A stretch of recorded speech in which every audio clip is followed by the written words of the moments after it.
আজকে বাংলাদেশে একটা কুফরি আইন আছে, এটা আমি সব মাহফিলে সারা দেশ ঘুরে ঘুরে বলি। আমাদের বাংলাদেশে কিছু কুফরি আইন আছে, এই কুফরি আইনগুলো পরিবর্তন হওয়া দরকার। যতগুলো কুফরি আইন আছে এর মধ্যে একটা কুফরি আইন হচ্ছে 18 বছরের আগে মেয়েকে বিবাহ দেওয়া যাবে না। ঠিক না ঠিক জোরে বলেন? 21 বছর আগে ছেলে বিবাহ করতে পারবে না, এটা একটা কুফরি আইন, এটা খোদাদ্রোহিতা, এটা তাগুতি আইন। কথা বলতে হবে, ঠিক না ঠিক জোরে বলেন?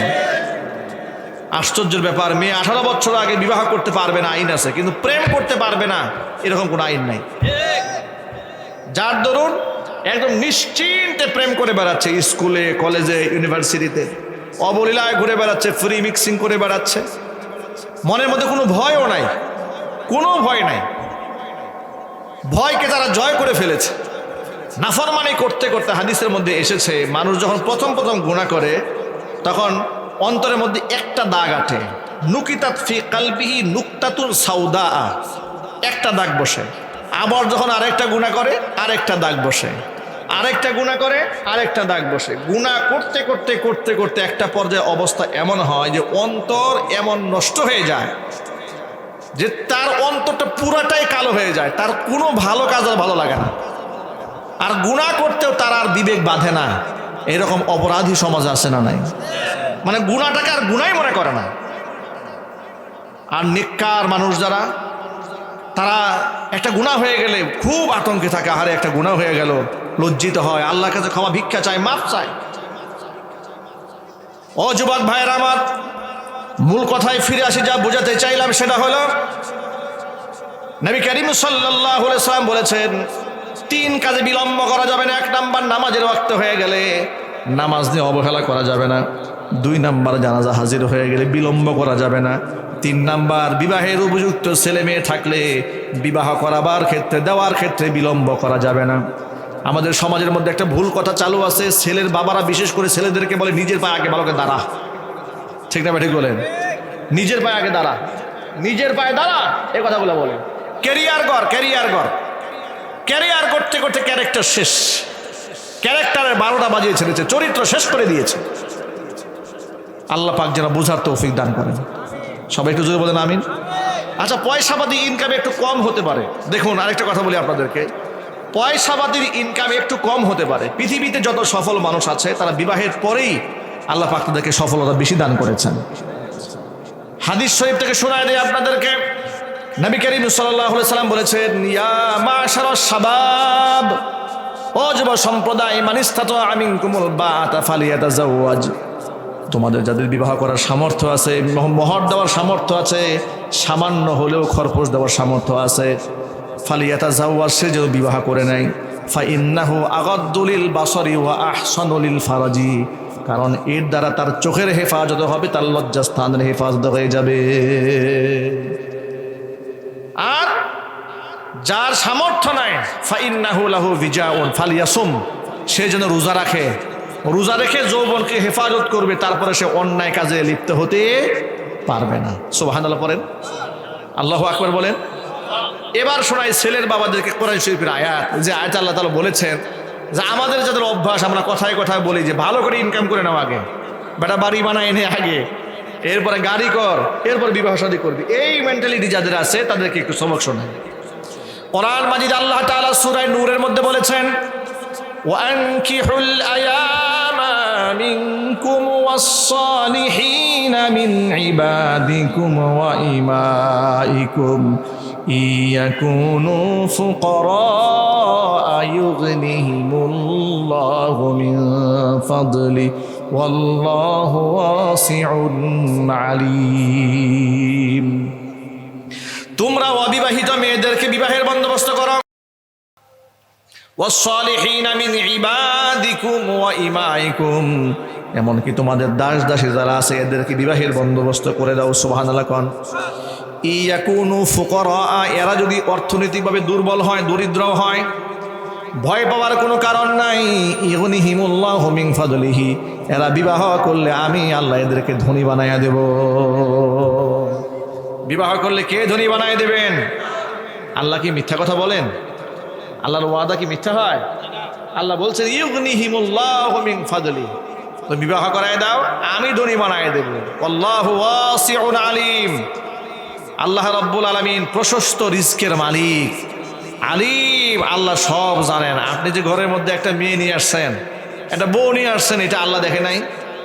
একটা বান্দি যে ঘরে আসছে, ঘরে যে একটা রিজকের প্রয়োজন হয়েছে, এই ইলম আল্লাহর আছে না ভাই?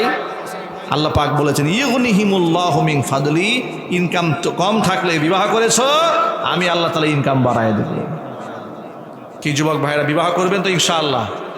খুব দ্রুত সময়ের মধ্যে বিবাহ করবেন, অল্প সময়ের মধ্যেই উপযুক্ত ছেলের কাছে মেয়েকে বিবাহ দিয়ে দিবেন, বলেন ইনশাআল্লাহ। এই ক্ষেত্রে আরেকটা মূলনীতি মনে রাখতে হবে, আমাদের সমাজের মধ্যে কিছু কুসংস্কার আছে। কুসংস্কার কি?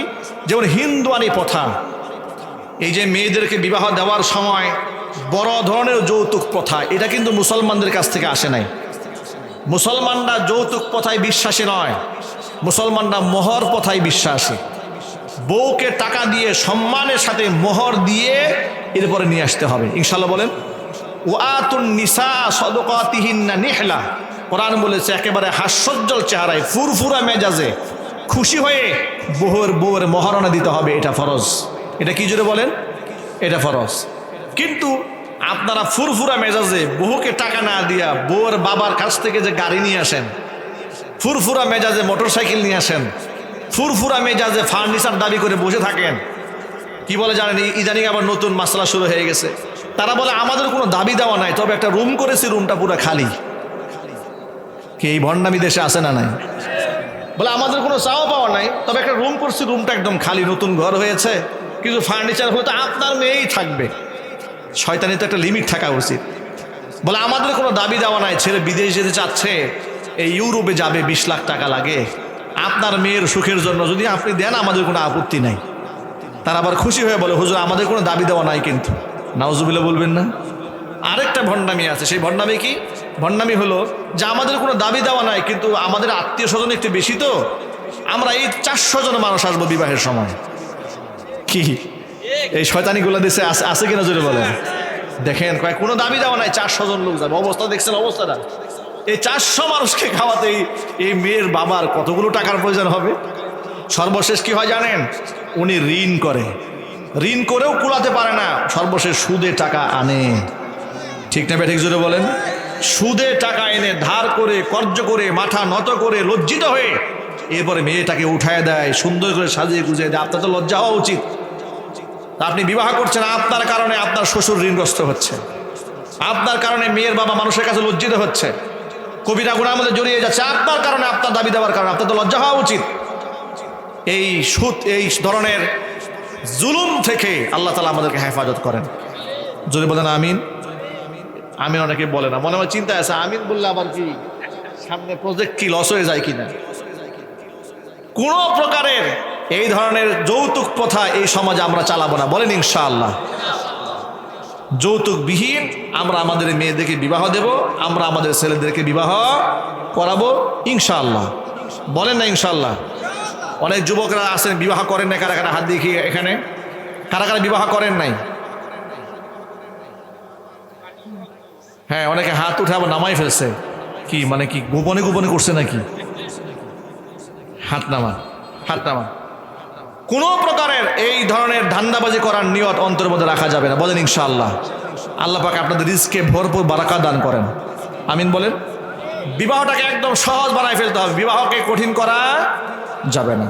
আমি জানি না আপনাদের এই ভাটি অঞ্চলে এই ধরনের প্রথা আছে কিনা, বিবাহ উপলক্ষে সেই লেভেলের নাচ গান করা হয়, বড় বড় সাউন্ড বক্স লাগাইয়া। মুসলমানদের বিবাহ বুঝাই যায় না এটা কি মুসলমান বাড়ির বিবাহ না হিন্দুদের বাড়ির বিয়ে। আছে কিনা? বন্ধ করতে হবে, বলেন ইনশাআল্লাহ। কোনো প্রকারের অবৈধ কাজ বিবাহ শাদীর মধ্যে হবে না, পবিত্র বন্ধন হবে, সুন্নাত তরিকায় হবে, খেজুর ছিটিয়ে হবে, মসজিদের মধ্যে খুতবা দিয়ে হবে। এটা করলে কি হবে? সংসারের মধ্যে রহমত আসবে। আর এই মোটা অঙ্কের কাবিন ধার্য করার যে একটা প্রসেস বাংলাদেশ শুরু হয়েছে ইদানিং, প্রায় সময় দেখি ডিভোর্স হয়ে যাচ্ছে, তালাক হয়ে যাচ্ছে। মোটা অঙ্কের কাবিন, এটা আদায় করতে গিয়ে বেচারা স্বামীর জিন্দিগি শেষ। 10 লক্ষ টাকা কাবিন ধার্য করে, এ বেটার বেতন হচ্ছে 10,000 টাকা। ঠিক কিনা বলেন? স্বামী বেচারা বেতন পায় কত? আর মোহর ধার্য করেছে 10 লাখ টাকা, জোর করে ধার্য করে দিয়েছে। নবী করিম সাল্লাল্লাহু আলাইহি সাল্লাম নিষেধ করেছেন। হুজুর বলেছেন যদি অধিক মোহর ধার্য করার মধ্যে কোনো সওয়াব থাকতো তাহলে অবশ্যই আমি সেটা করে নিতাম, কিন্তু অধিক মোহর ধার্য করার মধ্যে কোনো কল্যাণ নাই। জোরে বলেন সুবহানাল্লাহ। অধিক মোহর ধার্য করা যাবে না। যতটুকু ধার্য করলে ছেলে তার সামর্থ্য অনুযায়ী দিতে পারবেন, ঠিক সেটাই ধার্য করবেন, কারণ এটা আদায় করা তো ফরজ হয়ে যাচ্ছে, ঠিক কিনা? আল্লাহ তাআলা এই কথাগুলো আমাদের বুঝার তৌফিক দান করেন। আমাদের গার্জিয়ানদেরকে আল্লাহ তাআলা সচেতন হওয়ার তৌফিক দান করেন। আমাদের মুরব্বী বাবাদের আল্লাহ তাআলা নেক হায়াত দারাজ করেন। যুবক ভাইদেরকে আল্লাহ তাআলা চরিত্রবান বানান। কাল হাসরের কঠিন ময়দানে 60 শ্রেণীর মানুষকে আল্লাহ তাআলা আরশের ছায়াতলে স্থান দেবেন। এর মধ্যে শাবুন নাশাআ ফি ইবাদাতিল্লাহ, ওই যুবক যে যুবক তার যৌবনকাল আল্লাহর বন্দেগীতে কাটিয়েছে, আল্লাহ পাক তাকে আরশে মুআল্লার ছায়াতলে স্থান দেবেন। আপনারা বলুন তো, এই পৃথিবীতে যত মানব মণ্ডলীর আগমন ঘটেছে, যত নবীরা এই পৃথিবীতে এসেছেন, আমাদের নবীর চেয়ে বেশি জ্ঞানী এই পৃথিবীতে আল্লাহ পাক কাউকে পাঠিয়েছেন? আরো জোরে বলুন। তিনি তো কারো ছাত্র ছিলেন না। নবী করিম সাল্লাল্লাহু আলাইহি সাল্লাম বলেছেন, ইন্নামা আনা বুইসতু মুআল্লিমান, আমি শিক্ষক রূপে দুনিয়াতে এসেছি। হুজুর কারো ছাত্র ছিলেন না। সুবহানাল্লাহ বলেন। কারণ তিনি যদি ছাত্রত্ব গ্রহণ করতেন কারো, তো ছাত্রের সম্মান তো আর শিক্ষকের উপরে হতো না, তো তার উপরে তো কারো মর্যাদা চলে যেত। এই জন্য আল্লাহ পাক তার হাবিবকে পৃথিবীর কোনো ব্যক্তির ছাত্রত্ব গ্রহণ করার সুযোগ দেননি। 40 বছর পর্যন্ত উম্মি রেখেছেন। কোনো কবি সাহিত্যিক কলামিস্ট বুদ্ধিজীবীদের দ্বারস্থ হয়ে নবী করিম সাল্লাল্লাহু আলাইহি সাল্লামের ছাত্রত্ব গ্রহণ করার কোনো প্রয়োজন হয়নি। বরং তিনি জন্মগতভাবে মানবিক গুণাবলীতে বলীয়ান ছিলেন। আর নবুয়তের ইজহার হওয়ার পরে গোটা পৃথিবীকে নবুয়তের আলো দিয়ে আলোকিত করেছেন। সুবহানাল্লাহ জোরে বলেন। নবী করিম সাল্লাল্লাহু আলাইহি সাল্লামকে আল্লাহ তাআলা বললেন, উদউ ইলা সাবিলি রাব্বিকা বিল হিকমাতি ওয়াল মাউইজাতিল হাসানা। হে নবী, আপনি মানুষদেরকে আপনার রবের দিকে ডাকবেন বিল হিকমা, অত্যন্ত বুদ্ধিমত্তার সাথে, ওয়াল মাউইজাতিল হাসানা, সুন্দর সুন্দর নসিহতের মাধ্যমে মানুষদেরকে আপনি আপনার রবের দিকে ডাকবেন। ওয়াজাদিলহুম বিল্লাতি হিয়া আহসান, যদি তাদেরকে মোকাবেলা করতে হয়, যদি এদের সাথে কোনো সময় বিতর্কে জড়াতে হয়, তাহলে আপনি গালিগালাজ দিয়ে নয়, পিটাপিটি করে নয়, জাদিলহুম বিল্লাতি হিয়া আহসান, আপনি সর্বোত্তম পন্থা অবলম্বন করে কৌশলে এদের বিতর্কের, এদের বক্তব্যের, এদের কর্মকাণ্ডের জবাব দেবেন। মনে রাখবেন, ইন্না রাব্বাকা হুয়া আ'লামু বিমান দাল্লা আন সাবিলিহি, আপনার রব আমি আল্লাহ খুব ভালো করে জানি আমার সত্যপথ থেকে কারা দূরে সরে যাবে। ওয়া হুয়া আ'লামু বিল মুহতাদিন, হেদায়েত প্রাপ্তদের সম্পর্কে সর্বোচ্চ জ্ঞান আমি আল্লাহ পাক রাখি। কে হেদায়েত পাবে আর কে হেদায়েত পাবে না, সে দায়িত্ব আপনার নয়।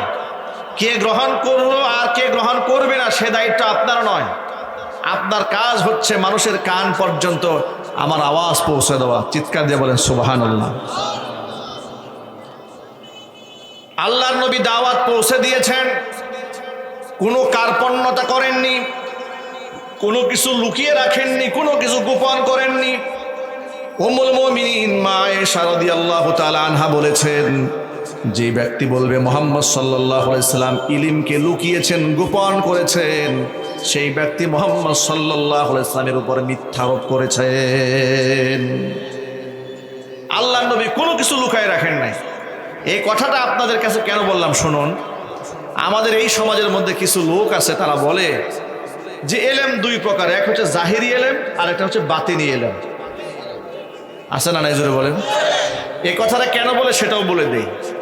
তারা এই সমাজে ধর্মের নামে অধর্মের কাজ করে, যেমন নামাজ পড়ে না, ঢোল বাজনা বাজায়, কথা বলেন, বাউল গান গায়, স্টেজ মঞ্চে নাচানাচি করে, নারী পুরুষ একসাথে কোন প্রকারের জিকির এরকম করে, আছে না না? যদি আপনি তাদেরকে সতর্ক করেন কোরআন দিয়ে, তারা বলবে যে আপনারা তো জাহিরি ইলম নিয়ে আছেন, আমরা আমাদের পীর সাহেবদের সান্নিধ্য গ্রহণ করে আমরা ইলমে বাতিনি গ্রহণ করেছি। ওরাই আবার দাবি করে বিভিন্ন জায়গায় প্রচার করে বেড়ায়, কি বলে জানেন ভাই? কালাম হচ্ছে 90,000, 30,000 হচ্ছে জাহেরি, 60,000 বাতিনি কালাম আছে। যে কালাম হযরত আলী কাররামাল্লাহু ওয়াজহাকে গোপনে নবীজি দান করেছিলেন, আর সেখান থেকে গোটা দুনিয়ার মধ্যে যত তরিকতপন্থীরা আছে তারা গোপনে সেই ইলমটাকে ধারণ করেছেন। আর সেই ইলম পার্টিকুলারলি খাতা কলমে কিতাবে পাওয়া যায় না, এটা পীর সাহেবদের সান্নিধ্য গ্রহণ করে গোপনে গ্রহণ করতে হয়। এই জন্য যারা গাঁজা খায় তাদেরকে গাঁজাখুল বললে মাইন্ড করে, তারা বলবেন গাঁজা বলবেন না, গাঁজা বলবেন না, সিদ্দি পাতা বলবেন। এটা আল্লাহরই সৃষ্টি, এর দাম আছে, মর্যাদা আছে। কিন্নার সাথে বলে নাউজুবিল্লাহ। তারা দেখবেন উরস যখন শুরু হয়ে যায়, নিজের বাবা মার গায়ে জামা কাপড় আছে না নাই তার খোঁজ খবর নাই, কিন্তু পীর সাহেবের জন্য ইন্ডিয়ান শাল কিনে রওনা হয়ে যায়। আমার কাছে এক মুসল্লি দুঃখ করে বলে, হুজুর আমরা অত্যন্ত গরিব মানুষ, আমার বাবা খুব কষ্ট করে চলেন, ক্ষেত খামারে কাজ করে। প্রতি বছর উনি আট্রসির দরবারে যায়, একটা গরু নিয়ে যায়, আমাদের গোয়ালের সবচেয়ে বড় গরুটা উনি নিয়ে যায়। অথচ আমরা যে কত কষ্টে আমাদের সংসারটা চলে, উনি প্রতি বছর সেখানে নিয়ে যান। আফসোসের ব্যাপার হচ্ছে আমার বাবা নামাজ পড়ান। প্রতি বছর যাবেন, এটাকে অত্যন্ত গুরুত্বপূর্ণ মনে করেন। এমনকি এই গরুগুলা গোটা বাংলাদেশে কাস্ট করার জন্য বিভিন্ন জায়গায় প্রত্যেক বছর উরসের আগে দিয়ে তারা এই গরুগুলাকে সংরক্ষণ করার জন্য, গরুগুলাকে এক জায়গায় জমা করার জন্য, এই যে মাহফিল প্যান্ডেল করেছেন না, এরকম গরু প্যান্ডেল করা হয়। সারা বাংলাদেশের বিভিন্ন উপজেলাতে গরু প্যান্ডেল হয়, ছাগল প্যান্ডেল হয়, সেখানে গরুগুলো জমা করা হয়। বিভিন্ন ভক্তরা মুরিদরা সেখানে জমা করে, গাড়ি দিয়ে সরাসরি বিভিন্ন দরবারে চলে যায়। বাস্তবতা বড় ভয়াবহ, লক্ষ্য করেন। কসম ওয়াল্লাহি ওয়া রাব্বিল কাবা, কাবা রবের কসম করে বলি, এই সমস্ত অসংখ্য ব্যক্তিদেরকে দেখেছি তারা নামাজের ধার ধারে না, পর্দারও ধার ধারে না। নিজেরা অনেকে এমনও দেখেছি সিগারেট পান করে, ধূমপান করে নেশাগ্রস্ত হয়ে যায়।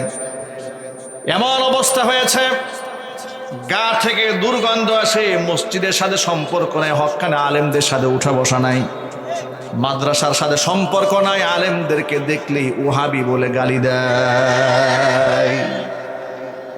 আছে না নাই? জোরে বলেন। সুন্নতের বালাই নাই, সুন্নতের বালাই নাই, নাম হয়ে গেল সুন্নি। সুন্নি তো তাকে বলতে হবে যেই ব্যক্তি গোটা জীবনটা সুন্নত দিয়ে পরিপূর্ণ করেছে।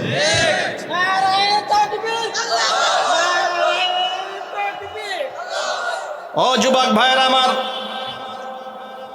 আল্লাহর নামের কসম করে বলি, এই দুনিয়াতে আসমানের নিচে জমিনের উপরে আল্লাহর হক আদায়ের পরে যদি এই পৃথিবীতে কোনো মানুষের হক থাকে, তিনি হচ্ছেন আমাদের বাবা মা।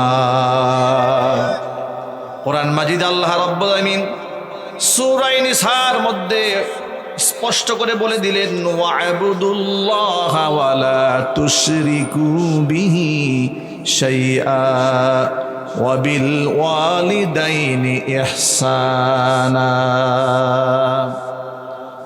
ইবাদত করবে আমি আল্লাহর, ওয়া'বুদুল্লাহ ওয়া লা তুশরিকু বিহি শাইআ, আমি আল্লাহর সাথে কাউকে শরীক করবে না।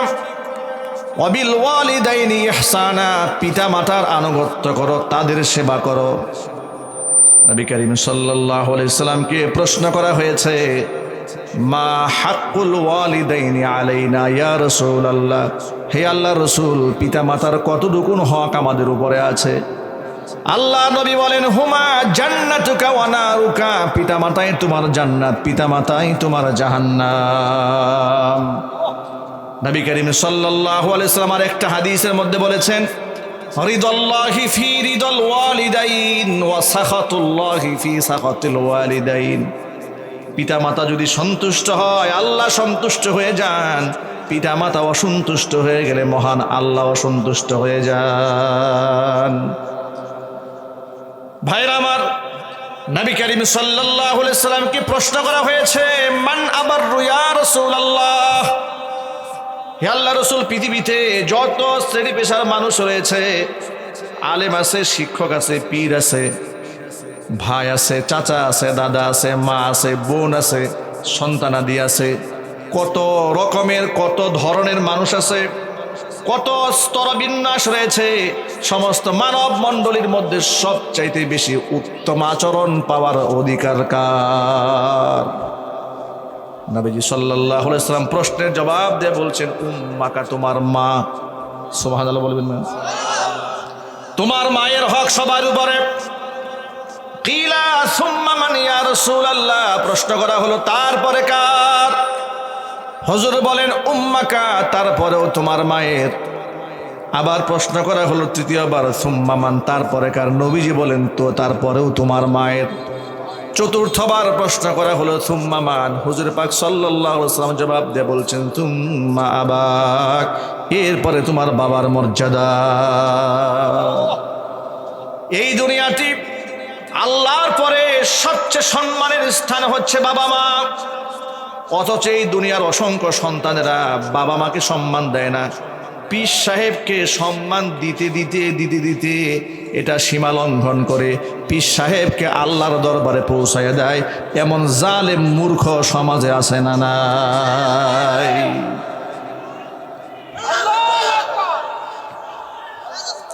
আজকেও দেখেছি হযরতে শাহপরান রাহিমাহুল্লাহর মাজার শরীফ। আল্লাহর ওলিরা এই দুনিয়ার মধ্যে তাওহীদ প্রতিষ্ঠিত করেছেন, শিরিককে ধ্বংস করেছেন, বেদাতকে মূলোৎপাটন করেছেন, আল্লাহর একত্ববাদ মানুষের কলিজার মধ্যে স্থাপন করেছেন। এই জন্য আল্লাহ রাব্বুল আলামিন তাদেরকে চিরস্মরণীয় করে রেখেছেন, স্মরণীয় করে রাখবেন কিয়ামত পর্যন্ত।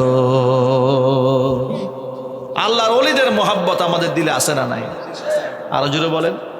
কারণ আল্লাহর ওলিদের সাথে যেই ব্যক্তি দুশমনী রাখবে, মান আদালি ওয়ালিয়ান ফাকাদ আযানতুহু বিল হারব।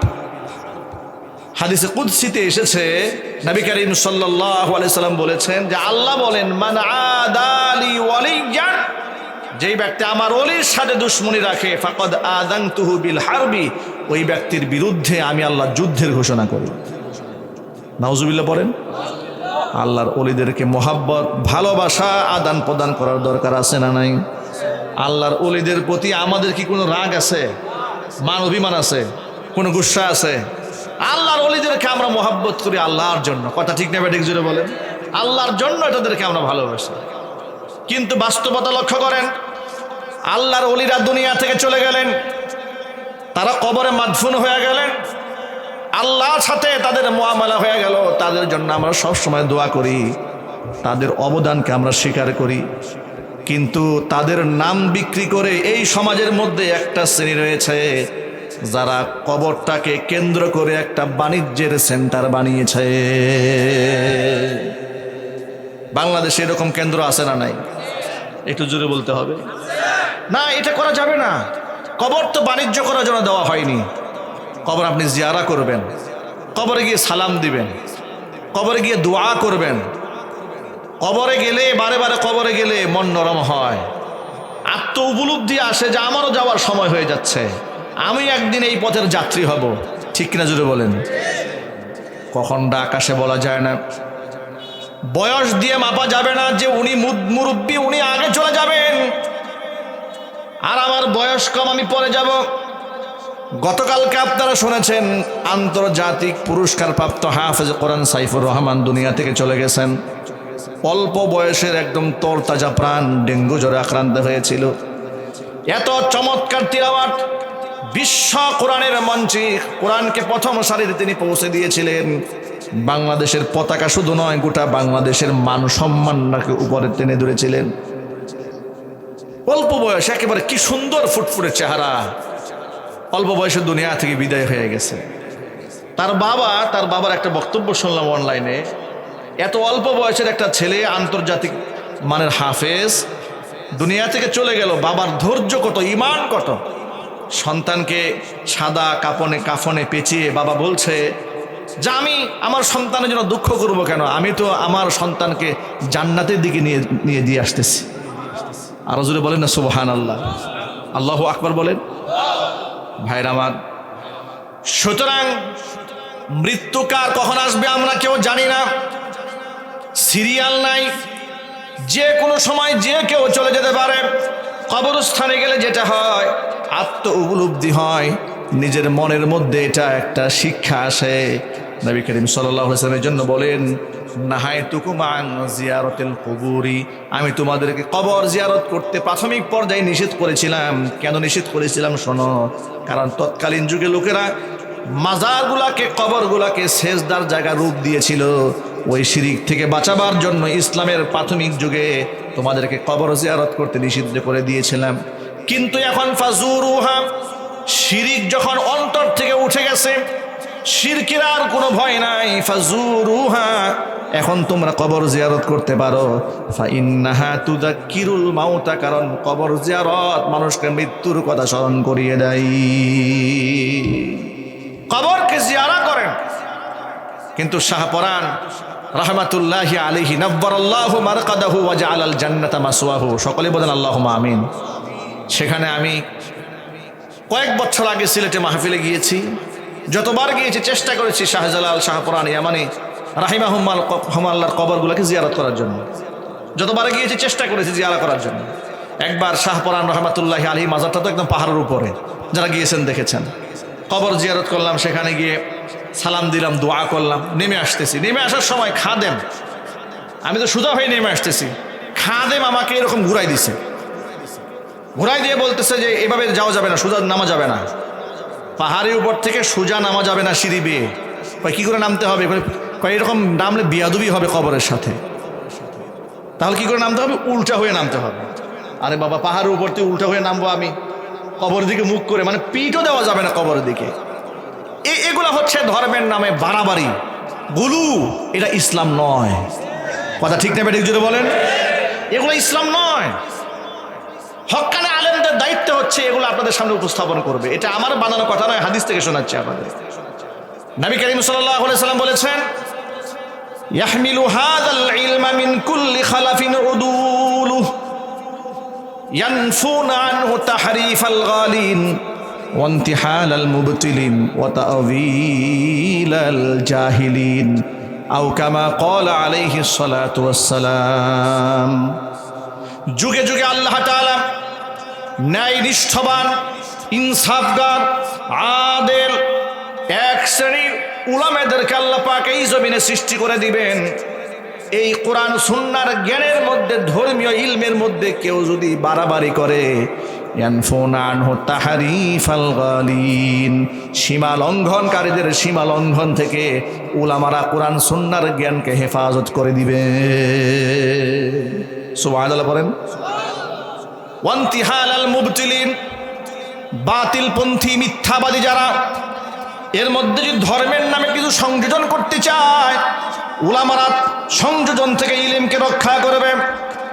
ওয়া তা'যীলাল জাহিলিন, মূর্খরা যদি কোনো কোরআন সুন্নাহর ভুল ব্যাখ্যা করে, সঠিক ব্যাখ্যা জাতির সামনে তারা তুলে ধরবে, যাতে করে কোরআন সুন্নাহর হক জ্ঞান মানুষরা লাভ করতে পারে।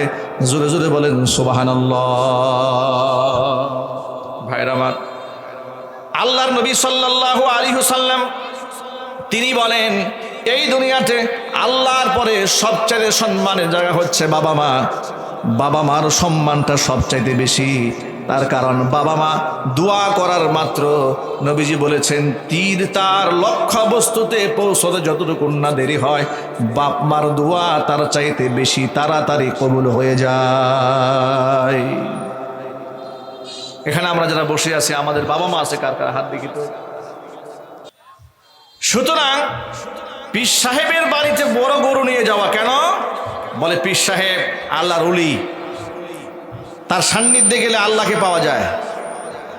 আল্লাহর কসম, হাজার পীরের চাইতে আপনি সন্তান, আপনার কাছে আপনার বাপ মার মূল্য বেশি।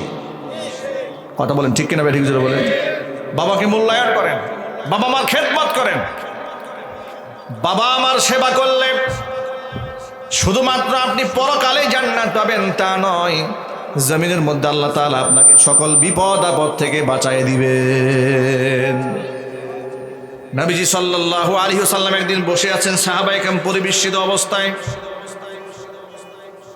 এই সময় একটা গল্প সাহাবীদেরকে শোনালেন।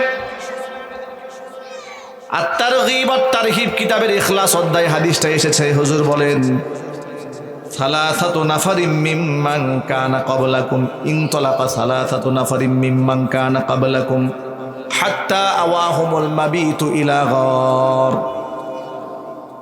ও সাহাবীরা, তোমরা এই পৃথিবীতে আগমনের পূর্বে বনী ইসরাইল সম্প্রদায়ের 3 জন ব্যক্তি কোন এক দূর সফরে ঘর থেকে বের হয়েছিল, এলাকা ছাড়া হয়েছিল।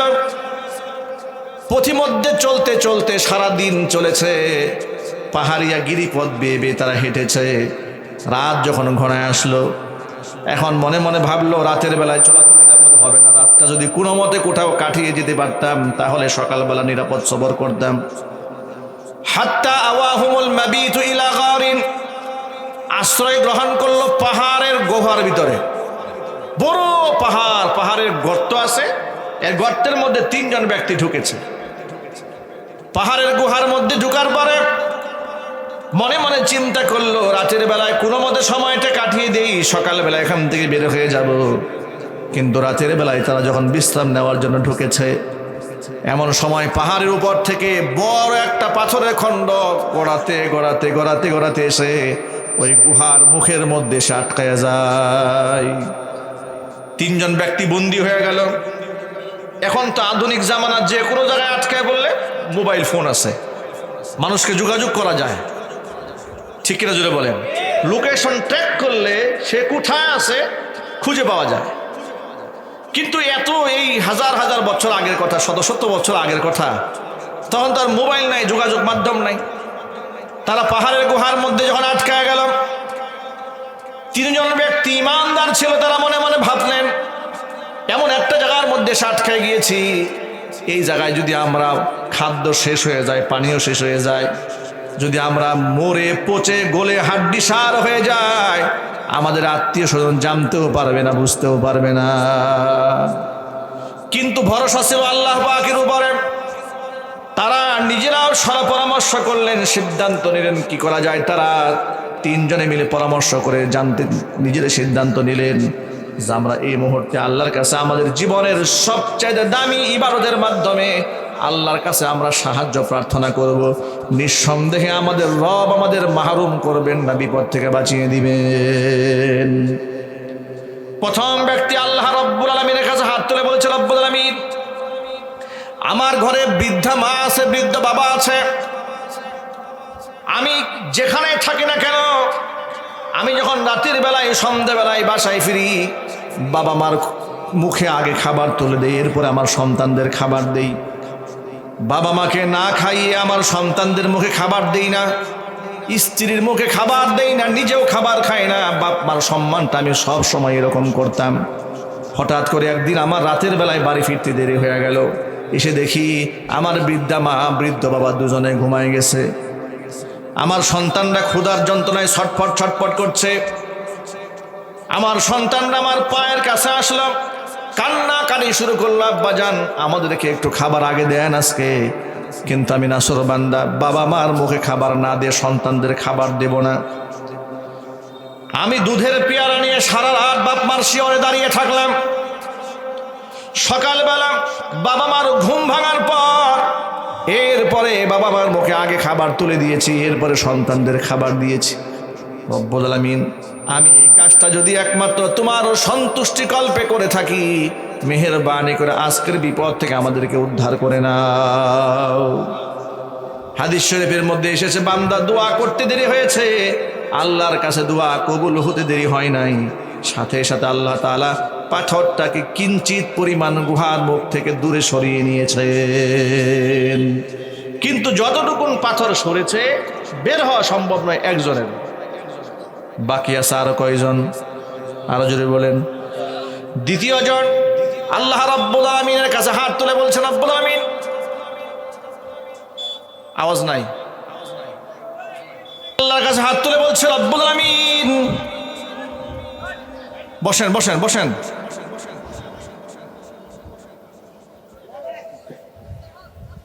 দ্বিতীয় ব্যক্তি আল্লাহ পাকের কাছে হাত তুলে বলছে, রব্বুল আলামিন, আমার বাড়িতে অসংখ্য কাজের লোকেরা কাজ করেছে, কামলারা কাজ করেছে, দিনমজুররা কাজ করেছে, সকলকে আমি টাকা দিয়ে বিদায় করে দিয়েছি।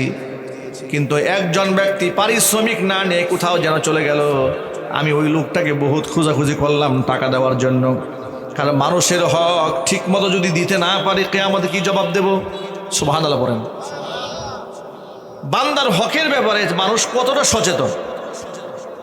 আর আমরা মনে করি যদি কামলার 2, 4, 5 টাকা মারতে পারি আমরা খুব বুদ্ধিমান, ঠিক কিনা বলেন? গরিব মানুষকে ঠকাতে পারলে এই দেশের ধনীরা মনে করে খুব বুদ্ধিমান, অনেক জ্ঞানী মনে করে নিজেদেরকে। লোকটা বলছে রব্বুল আলামিন আমার বাড়িতে অসংখ্য লোকেরা দিনমজুরের কাজ করেছে, সবাই পারিশ্রমিক নিয়ে চলে গেছে, একজন ব্যক্তি পারিশ্রমিক না নিয়ে চলে গেল। বড় পেরেশান হয়ে গেলাম, পারিশ্রমিক টাকাটা কেমনে দেবো তারে। বহুত খোঁজাখুঁজি করে বলে যখন পেলাম না, এখন ওই টাকাটা রাখবো কোথায়? ওই টাকা দিয়ে ওই ব্যক্তির নামে আমি একটা ছাগল কিনলাম, ছাগলের বাচ্চা হলো, কিছুদিন গেল এইভাবে। সেগুলাকে আমি আস্তে আস্তে লালন পালন করলাম, সেগুলা বিক্রি করলে আমি গরু কিনলাম, এরপরে সেখান থেকে বাছুর হলো, আবার বাচ্চা হলো, এরকম করে চলছে তো চলছে। এরপরে আমি সেটা বিক্রি করলাম, উট কিনলাম, উটের বাচ্চা হলো, মোটামুটি বেশ সম্পদ হয়ে গেল। সেখানে ধীরে ধীরে ধীরে ধীরে ছাগল থেকে গরু, গরু থেকে উট, এরকম করে মোটামুটি একটা ভালো একটা সম্পদে পরিণত হলো।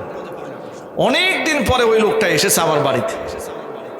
অনেক দিন পরে এসে বলছে ভাইজান আপনার কাছে কিছু টাকা পাওনা ছিল। আমি বললাম ওই যে মরুভূমির দিকে তাকায় দেখো, যতগুলো ভেড়া বকরি দুম্বা মেষ দেখা যায় সব তোমার, তুমি নিয়ে যাও। লোকটা অবাক বিশ্ব আমাকে বললো আতাস্তাহজিউ বি, তুমি কি আমার সাথে দুষ্টুমি করো নাকি, মজাক করো?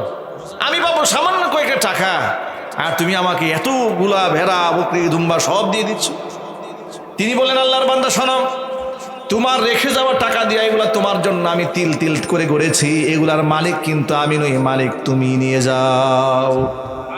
রব্বুল আলামিন তিনি সব নিয়ে চলে গেলেন, সব নিয়ে তিনি চলে গেলেন, কিছু রেখে যান নাই।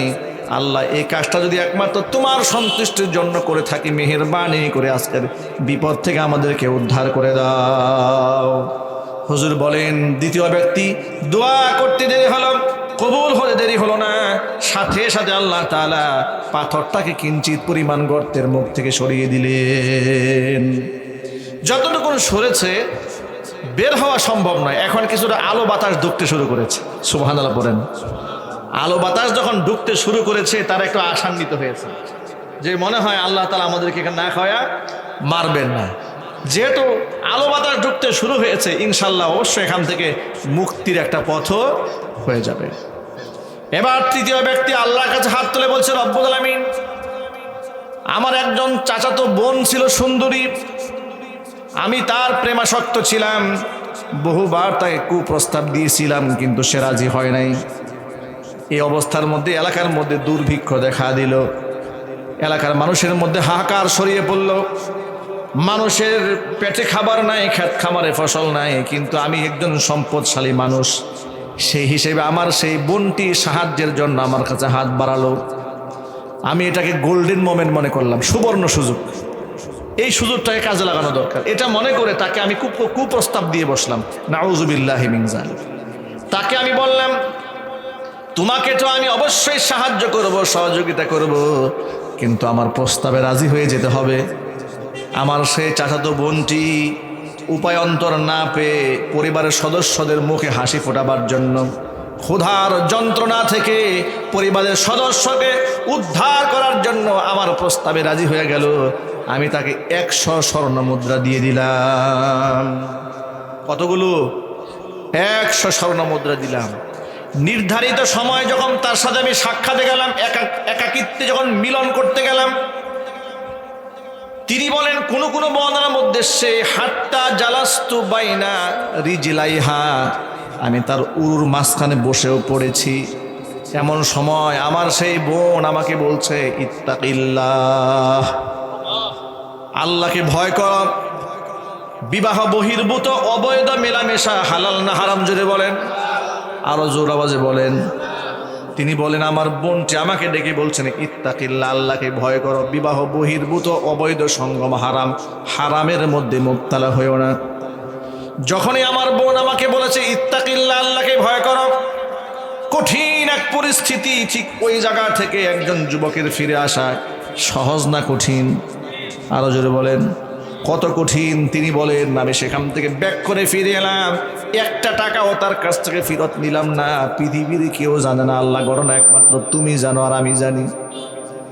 ও আল্লাহ, আমি যদি এই কাজটা একমাত্র তোমার ভয়ে করে থাকি, তোমার সন্তুষ্টি কল্পে যদি আমি ওই দিন গুনাহ থেকে বেঁচে থাকতে পারি, যদি তোমার কাছে কামল আমলটা কবুল হয়ে থাকে, মেহেরবানি করে আজকের বিপদ থেকে আল্লাহ তুমি আমাদেরকে উদ্ধার করে নাও।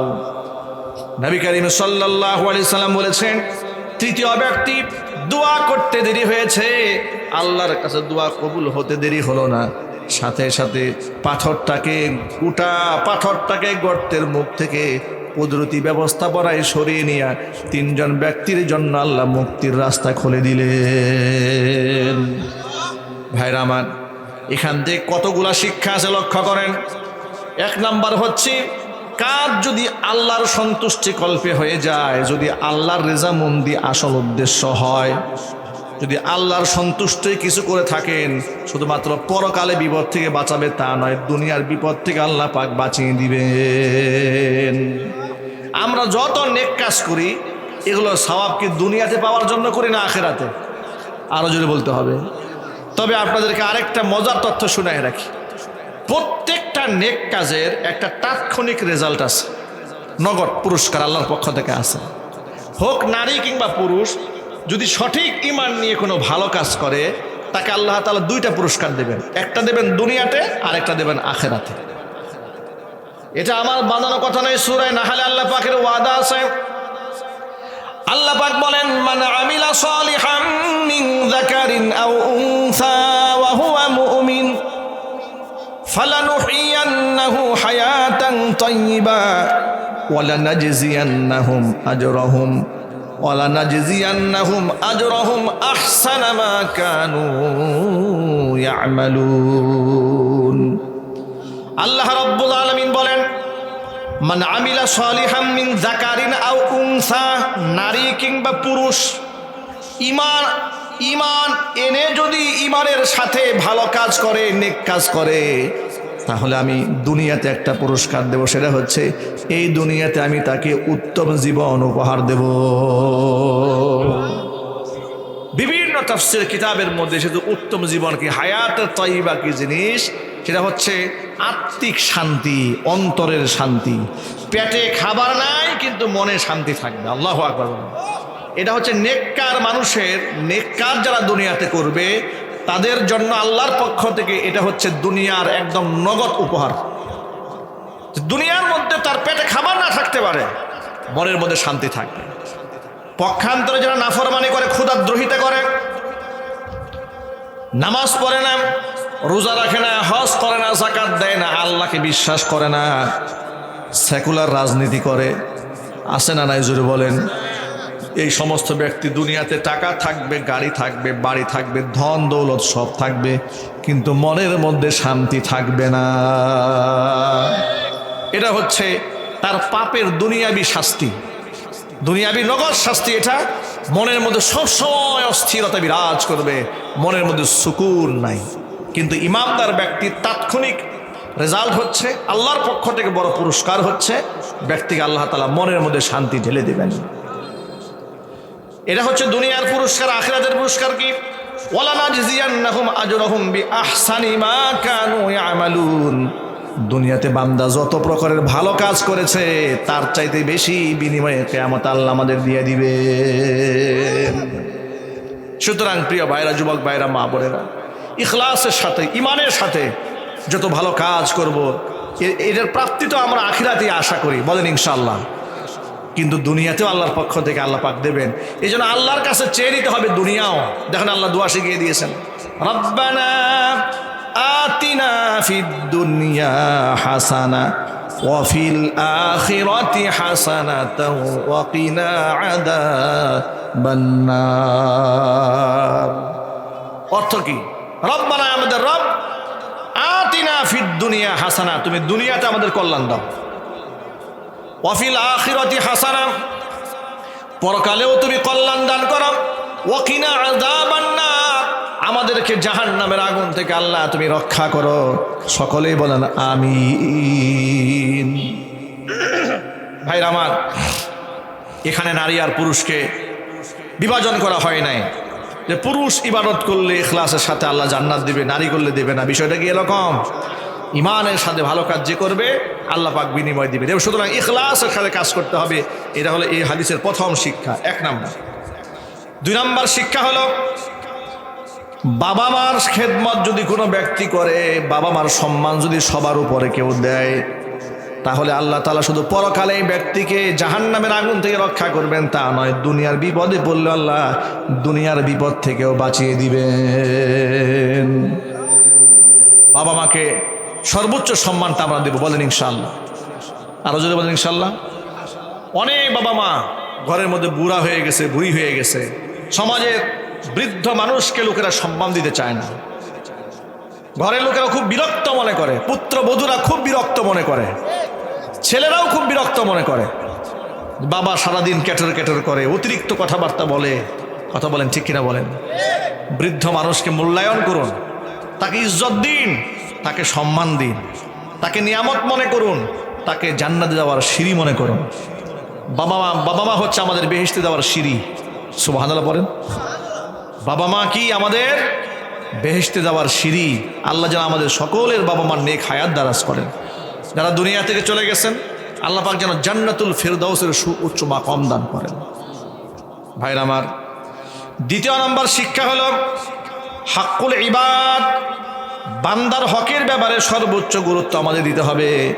ব্যক্তি বলছে রব্বুল আলামিন একজন শ্রমিকের হক সে না নিয়ে চলে গেছে, আমি বড় অস্থির হয়ে গিয়েছিলাম শ্রমিককে কেমনে হকটা পৌঁছায় দেব। তিল তিল করে তার জন্য ছাগল, ভেড়া, বকরি, দুম্বা আমি চাষ করেছি, চারণভূমিতে আমি চড়িয়েছি। সর্বশেষ সে যখন এসেছে তাকে দিয়েছি, আমি দায় মুক্তি হয়েছি। ভাইরা আমার, আল্লাহর কাছে আমলটা বড্ড প্রিয় হয়ে গেছে। সুতরাং জেনে শুনে একটা মানুষের হক আমরা নষ্ট করব না, বলেন ইনশাআল্লাহ। যদিও আমাদের সমাজের মধ্যে হক নষ্ট করার প্রতিযোগিতা হয়, লোকেরা অন্যের হক তো নষ্ট করে, বাবা মার নিজের সন্তানের হক নষ্ট করে। ঠিক না ঠিক বলেন? বিশেষ করে গ্রামগঞ্জে, শহরনগর বন্দরেও ওয়ারিশি সূত্রে এত বড় জুলুম মেয়েদের উপর বাবা মা করে কল্পনাও করা যায় না। নিজের সন্তানের উপরে ছেলের সাথে মেয়ের সাথে এক ধরনের বৈষম্য করে। সম্পদের দামি দামি অংশগুলো, শহরের জমি, শহরের ফ্ল্যাট, গাড়ি, নিজের বিবিটার বাড়ি, মূল্যবান সম্পদ সব ছেলের নামে দিয়ে মেয়ের নামে খালে, ডুবা, নালায়, পচা জমি যা আছে কিছু দিয়ে দেয়। কথা ঠিক নেবে ঠিক? আবার কিছু কিছু বাপ মা তো এরকম আছে, তাও দেয় না। যদি মেয়ে বাড়িতে হক নিতে আসে কি বলে জানেন? ভাইরা কেমন নাফরমান, বলে তুমি স্বামীর বাড়ি চলে গেছো, বাবার বাড়িতে হক নেওয়ার জন্য আসছো। যদি হক নিয়েই যাও তাহলে কিন্তু এই বাড়িতে তোমার সাথে ভাই বোনেরা কোনো সম্পর্ক থাকবে না। এই জালেম দেশে নাই? আরো যদি বলেন, শেষ পর্যন্ত বোনেরা বাধ্য হয়ে ওয়ারিশি হক, তার প্রাপ্ত অধিকার ছেড়ে দিয়ে ভ্রাতৃত্ব বন্ধন টিকায় রাখার স্বার্থে নীরব কান্নায় ভেঙে যান, এখান থেকে চুপ করে চলে যান। পিতার ওয়ারিশ সম্পত্তির মধ্যে অনেক বোনেরা হাত রাখেন না। এরকম অনেক জালেম ভাই সমাজে আছে না? অনেক জালেম ভাতিজারা আছে, ফুপুর হক দেয় না। ঠিক কিনা বলেন? অনেক জালেম মামারা আছে, ভাগিনাদের হক দিতে চায় না। এগুলা থেকে বের হয়ে আসতে হবে, খুব সাবধান। হাদিস শরীফের মধ্যে এসেছি, এই দুনিয়াতে যদি কোনো ব্যক্তি মাত্র 1 বিঘত জমি জবরদখল করে কেউ খায়, কিয়ামতের দিন 7 তবক জমিনের মাটি আল্লাহ তাআলা তার কাঁধের মধ্যে, গলার মধ্যে ঝুলাইয়া দিবেন। কমপক্ষে 50,000 বছর এই মাটি নিয়ে আসে হাসরের মাঠে দাঁড়ায় থাকবে, ঘৃণার সাথে কোন নাউযুবিল্লাহি মিন যালিক। প্রিয় ভাইরা আমার, এই জন্য এখান থেকে শিক্ষা হলো বান্দার হকের ব্যাপারে যত্নবান থাকতে হবে। 2 নম্বর শিক্ষা। 3 নম্বর সবচেয়ে বড় শিক্ষা হলো যুবক এবং যুবতীদের জন্য বড় শিক্ষা রয়েছে এখানে। ও যুবক ভাইয়ের আমার, রাতের আধারে দিনের আলোতে আমরা যা কিছুই করি না কেন সব কিন্তু আমার আল্লাহ দেখতে পান।